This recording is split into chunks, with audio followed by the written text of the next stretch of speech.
everybody. Welcome to the Ronline Report. Great guest. Always love talking to this man. There's a few people I always look forward to talking to, and this is one of them. 8-time Mr. Olympia, Ronnie Coleman, over there in Texas. How are you, Ronnie? All good. Ronnie, before we start with any questions, I did an interview with, do you know who Alex Cambronero is? Nope. Okay, so he was a 212 pro. He won 4 shows as a 212. He just switched to classic physique at the Pittsburgh Pro, and he won that. But the reason I'm bringing him up is in the interview we talked about something. His wife reminded me just a few months ago, and I had no idea, that workout weekend that I went to in February 2005 at your house and at Metroflex, those Ronnie Coleman workout weekends that were awesome experiences.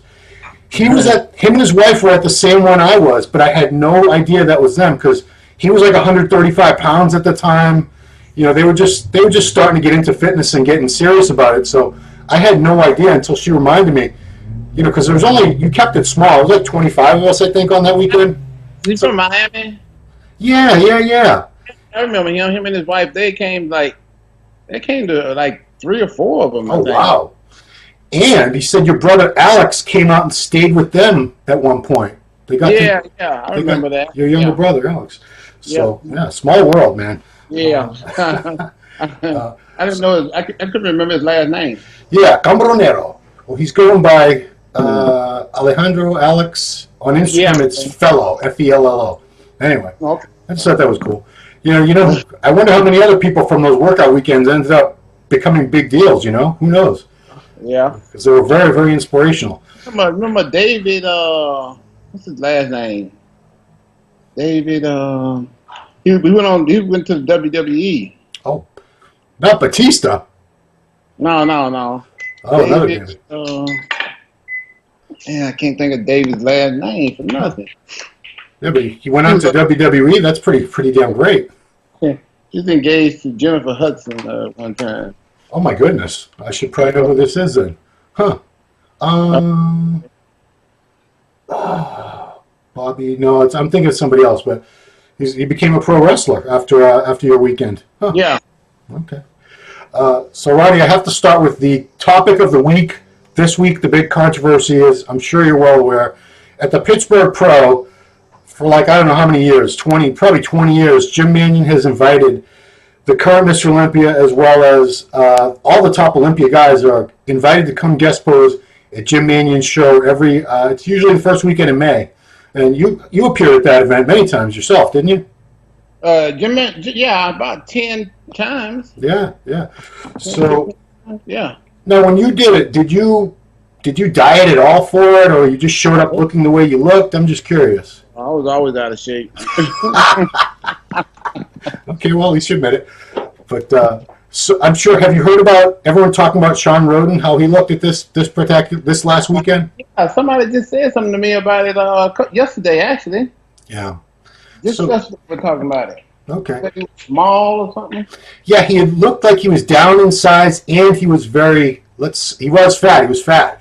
He looked easily like the worst out of all the guys guest posing, and he's Mr. Olympia. So a lot of people, obviously, a lot of people are upset, making videos, and I wanted to get your opinion. If you said you were out of shape when you guest posed, but always. But the thing is, you could be out of shape and you were still 300 plus pounds, freaky muscle. Yeah. You didn't show up with like less muscle than people expected. No, never. I mean, I saw you guest pose, not in great shape, but still, it was just freaky mass, and it was just everyone was still in awe. I saw Dorian guest pose, Nasser. I saw a lot of big guys guest pose, and it was still impressive, even if they weren't lean. Yeah. So Shawn showed up without a lot of muscle. He's been, I'm sure he's still been training. Obviously, he's not going to stop training. But if you were Mr. Olympia, first of all, here it is, 18. Now they're 17 and a half weeks out. Everybody wants to beat you, and he's only won it once. Everyone's after this guy. Would you be slacking? Would you be down in size at this time of year? No, I ain't never down in size. You know me. That's one thing you never see me. Always up in size. Right. So down. I mean, and another thing is, you never stopped. You would take your breaks. He made a post to explain to people, I took a break after the Olympia. I'm enjoying life. I'm human, I'm this and that. And he won, obviously no one's judging him now saying you're not going to be in shape at the Olympia. He's got 18 weeks. He's going to get in shape, but everyone's mad that this is the guy that's representing the sport to the whole world. He's the number one bodybuilder in the world, and he showed up looking like not your average gym rat, but nothing special. There was nothing was popping. He didn't have the size. He didn't have the cuts, and it was just a disappointment. So if you were Shawn, would you have tried to make some excuse to not pose, or what would you have done if you were in that situation? I don't know, Ron, because I always took about 3 months off after every Olympia. Yeah. But I never got down in size. The most I got down to was like maybe 285, 290, somewhere in there. Yeah. Even if I took off for those 3 months, I kept my size and everything. Because, after the Olympia, I always ate up. Yeah. So I never got like real small. So it's kind of hard to say, but because back in those days, nobody judged nobody about how you look at a guest posing because they always knew it was just a guest posing. Yeah. And then back then we didn't have all that social media either, where everybody saw everything.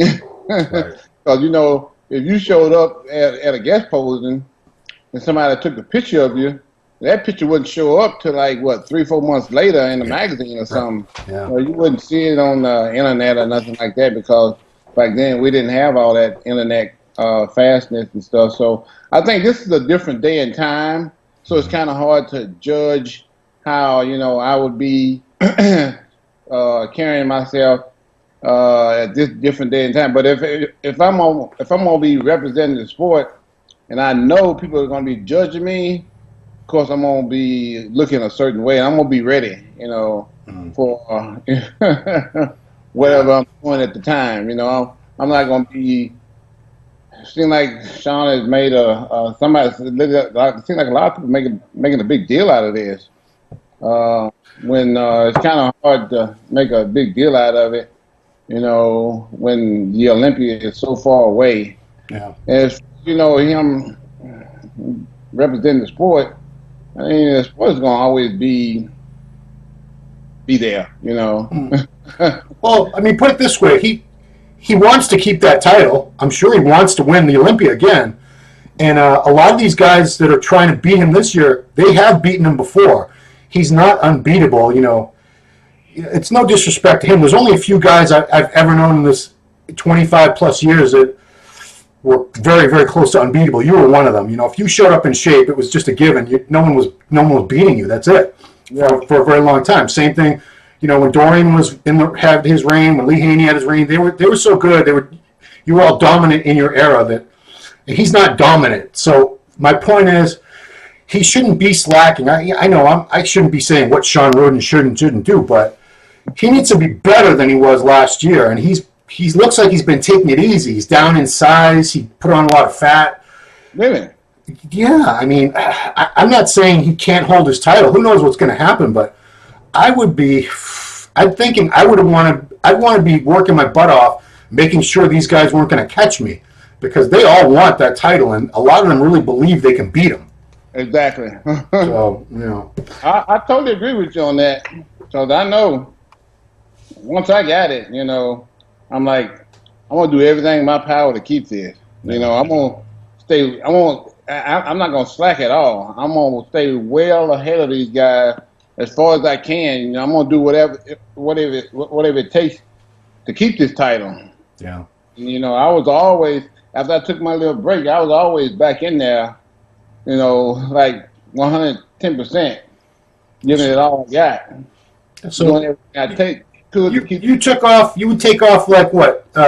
October, November, December usually. Yeah. Mm-hmm. Yeah. Okay. So New Year's, you'd be back at it. I'll be back at it. Yeah, by New Year. Okay. Yeah. See, the thing is people were intimidated in your reign. A lot of guys, even though they would say in interviews, "Yeah, I'm going to beat Ronnie," and that, in the back of their minds, they knew they were already beaten. They said, "I can't. That guy's not human. I can't beat him. He's from another planet. He's an alien. Whatever." But Shawn, I don't think Shawn has that fear factor. Where I don't think these guys are afraid of Shawn the way they were like, "Oh crap, it's Ronnie Coleman." I mean, it's that's all. if I was Shawn Rhoden, if I was his advisor, I would have had him really hustling at least since January. But oh well, it is what it is. Let's move on. I don't want to make this a bash Shawn Rhoden video. So let's move on. There's talk about maybe Kai Greene getting a special invitation. It hasn't happened yet, but in your day, Gunther always got a special invite. Yeah. So it's not unprecedented, but we haven't had special invites to the Olympia in many, many years now. I think, geez, that was probably the last. Did Kevin get one? Kevin did. You're right. It's an over 50 exemption was made that year, 2016. If you were in charge of who gets to be the Olympia this year, would you give Kai Greene a special invite? Oh yeah, for sure. Okay. Yeah. He's worthy. He got second, a couple times? 3 times in a row. Yeah. Yeah. Oh yeah, for sure. Because you want a guy like that to be in the show. They don't bring people there, Did you have a problem with Gunther getting invites during your reign? No, never had a problem with it. Okay. Yeah. I always, whoever they was inviting, I was always ready to take them on. Yeah. No, I think the reason these guys are getting their panties in a bunch is because now they have this point system where, because in your time you had to either be, I think it was top 5 for the Olympia, qualified for the next year automatically, right?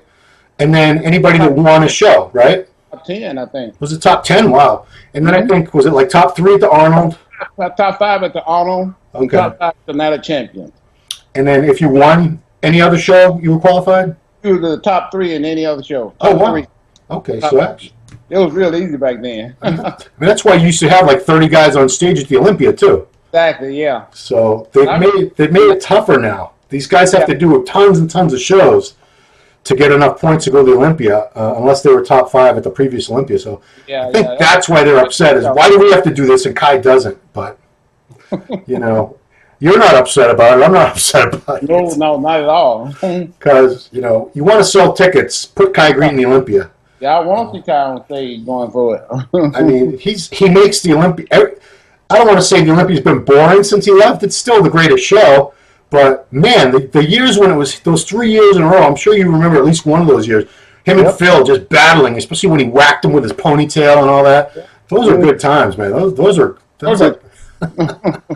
so, just like when me and Jay was doing back and forth, Exactly. We haven't had anything. That was we had Phil and Kai, you and Jay, and we haven't had anything like that in a long time now. Long time. So because Kai it's been 5 years now since he's gone. So yeah, bring him back. And I hope Phil might jump back in. Phil's looking pretty good. I don't know if you've seen him. I hope so. Yeah, I saw him. I saw him at the FIBO. Yeah, I mean he looks ahead of schedule. I think he might jump in this year.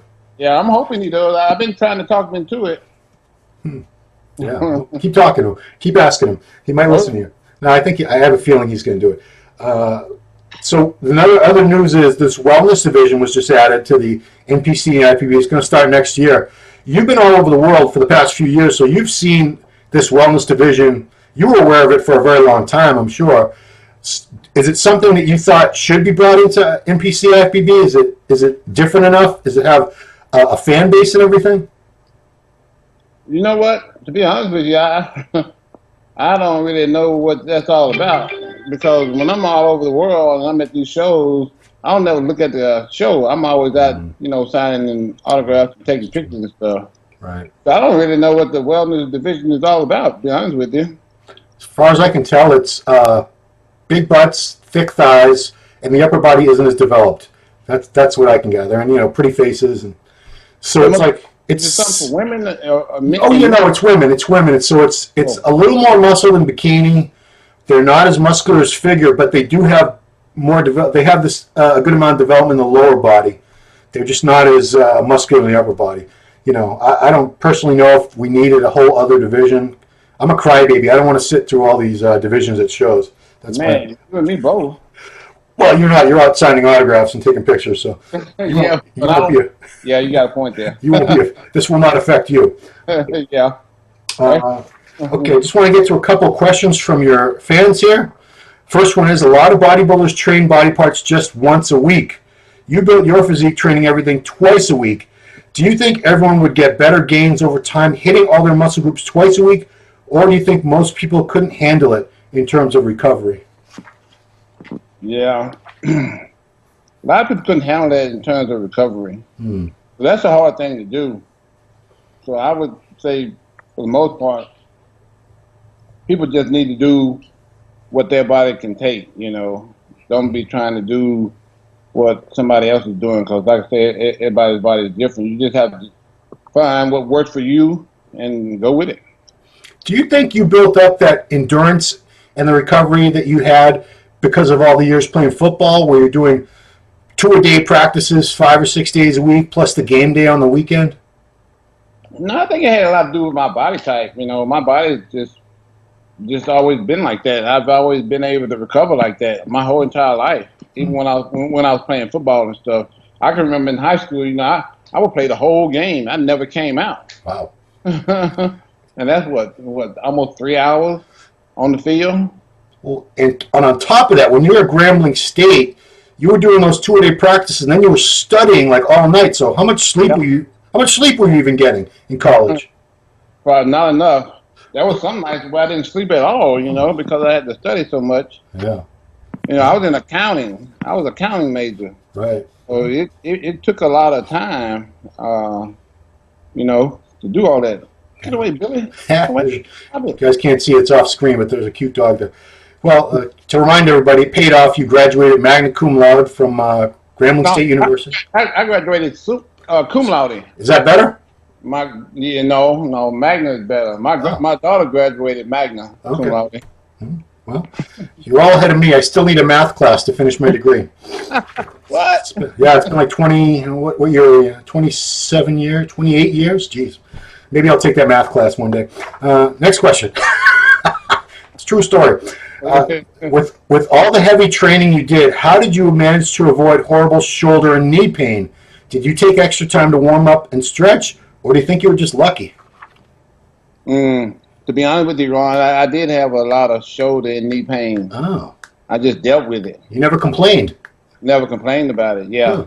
Wow. So I know I wasn't exempt from none of that. I had knee pain. I had elbow pain.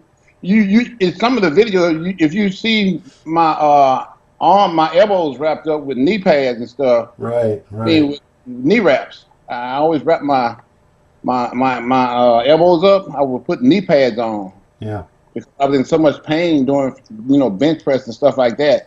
So I had all that stuff. I had shoulder pain. I had a lot of, not a lot of knee pain, but I had knee pain. Of course, we all know I had back pain because I had herniated disc. Right. I just dealt with it. I've always been real good with pain. I've always had this real high pain tolerance. So when I herniated my disc, I finished the workout. Of course you did. You're Ronnie Coleman. Of course you did. And you talk about some pain. That's some serious pain. So, do your shoulders and knees and elbows, are they better now? They still hurt today. Oh, they still hurt. Yeah, they still hurt. Do they hurt as much now, or do they hurt less? Not because I don't lift as heavy as I used to. Yeah. Back in the day, I lifted real heavy. Yeah, you sure did. So I was in pain a lot, but not all the time. Yeah. But like I said, I've always had a real high pain tolerance, so I knew how to deal with it. Did you take like Advil or Ibuprofen or anything? Yeah, I did. I did take Advil and Ibuprofen all the time. Yeah, because it sounds like your tendons were like in a constant state of inflammation. Yeah, exactly. I guess they would be. You're training 6 days a week. Yeah, 6 days a week. Heavy, and not training heavy, you got to remember that too. So I wasn't really exempt from none of that pain stuff. We got all the DVDs and YouTube clips to prove it. So exactly. Okay. Last question for you, Ronnie. Considering you were naturally lean anyway, do you ever look back and think maybe Chad tortured you more than was necessary with the contest diets when you were Mr. Olympia?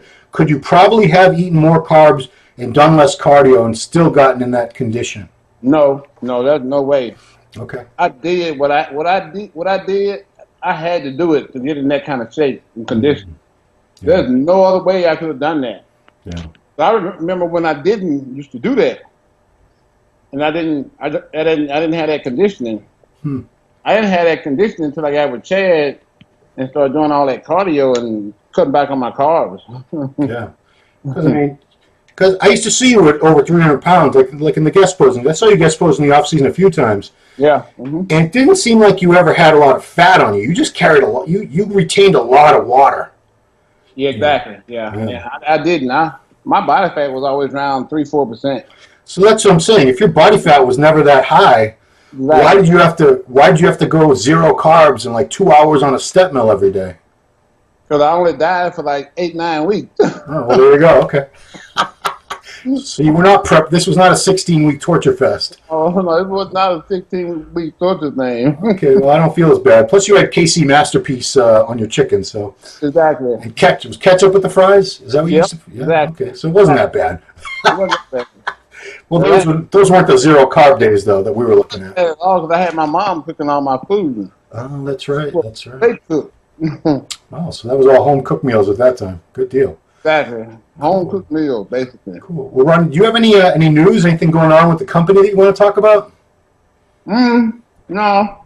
I'm just working on this book right now. Oh, wow. Yeah. What's that all about? It's from the documentary, basically from the documentary. Ah. But it's just my whole life. Oh, wow. You know, I'm trying to have it ready by the Olympia. Is it same title as the documentary? No, I hadn't got a title yet. Okay. Something I'm still working on. Okay. But that's what I'm working on right now. Actually, we're supposed to go over it in like 2 weeks. Oh, right on. So I've been working on it for a while now. Excellent. And I guess every time I interview you since the documentary, I ask you, have you seen the documentary? Not yet. Oh, my goodness. That's still on my bucket list, though. I guarantee you have fans out there that have seen that thing 30, 40 times already. I have people that tell me that they've seen it 5-6 times. Well, I'm sure people have seen it more times than that, but you haven't seen it. Wow. I still haven't seen it. I'm gonna watch it one day because we finally got the Netflix about a week ago here. Okay. So I just need to sit down one day and pull it up. Okay. Watch that before you get into like Stranger Things and all these other series because you'll never. Exactly. I definitely will do that. Wow. But I hadn't watched anything on Netflix yet. I don't think you watch a lot of TV in general, Ronnie. Exactly. Yeah, I don't. You're actually being productive in life and accomplishing things. Between picking up the kids from school and dropping them off and my workouts and my therapy, I'm kind of busy. Yeah, absolutely. All right, so the Instagram, everybody, so you can check out Ronnie's day-to-day doings. Is it Ronnie Coleman 8? Yeah. Mm-hmm. Ronnie Coleman 8 on Instagram. Ronnie Coleman Signature Series, doing well. In the clothing line, the Ronnie Coleman Legend Series, great, cool selections of clothing, all different types of stuff. Yep. You can find it all on Ronnie's Instagram and check it out. Cool. Oh, yeah. All right, Ronnie, we appreciate you doing the interview, as always. Thank you so much for your opinions and the stories and all that good stuff. Always love talking to you, sir. No problem, Ron. It's always good. All right, for the Ronline Report, this has been Ron with 8-time Mr. Olympia Ronnie Coleman. Thanks for watching.